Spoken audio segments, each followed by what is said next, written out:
ఓం శ్రీ గురుభ్యో నమః. ఈరోజు వీడియోలో ఇక వారణావత గమనం గురించి తెలుసుకుందాం. దుర్యోధనుడు దుర్బుద్ధిని పూర్తిగా తలకెక్కించుకుంటాడు ధృతరాష్ట్రుడు. ఆ తర్వాత ఇలా ఆలోచించి ఒక నిశ్చయానికి వస్తాడు. పాండవులను పిలిపిస్తాడు. ధర్మరాజుతో ఇలా అంటూ ఉన్నాడు, నాయనా ధర్మరాజా, మిమ్మల్ని చూస్తుంటే నా తమ్ముడు పాండురాజు దగ్గరే ఉన్నట్లుగా ఉంది.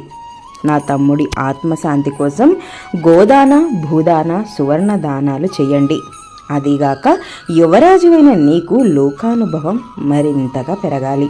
అందుకోసం మీరు కొంతకాలం వారణావతంలో ఉండి దాన ధర్మాలను ముగించుకొని దేశయాత్ర చేసి రండి.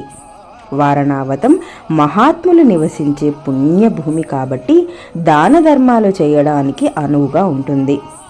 అందుకోసం నీవు రేపే నీ తమ్ముళ్లతో బయలుదేరు అని చెబుతాడు. ఇక ధృతరాష్ట్రుడి మాటలను శిరసావహించిన ధర్మరాజు భీష్మ, ద్రోణ, విదుర, కృపాదుల వద్ద సెలవు తీసుకొని ధర్మరాజు తన తల్లిని, తమ్ముళ్లను ఇద్దరిని వెంట తీసుకొని వారణావతమునకు బయలుదేరుతాడు. ఇది అండి మహాభారతంలోని వారణావత గమనం గురించి. నెక్స్ట్ వీడియోలో దుర్యోధనాదుల దురాలోచనల ఘట్టం గురించి తెలుసుకుందాం. ఈ వీడియో కనుక మీకు నచ్చితే లైక్ చేయండి, షేర్ చేయండి. సునీత యజ్ఞమూర్తి వ్లాగ్ని సబ్స్క్రైబ్ చేసుకోవడం మాత్రం మర్చిపోవద్దు.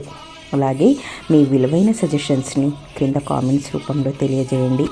స్వస్తి.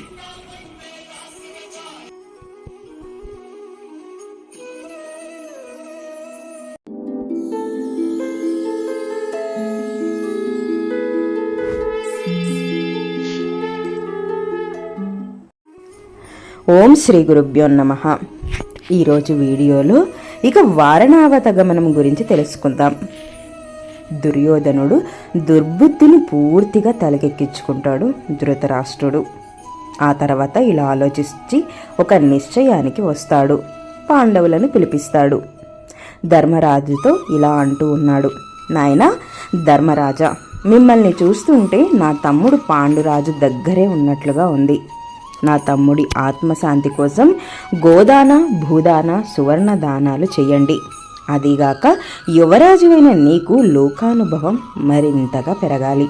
అందుకోసం మీరు కొంతకాలం వారణావతంలో ఉండి దాన ధర్మాలను ముగించుకొని దేశయాత్ర చేసి రండి. వారణావతం మహాత్ములు నివసించే పుణ్యభూమి కాబట్టి దాన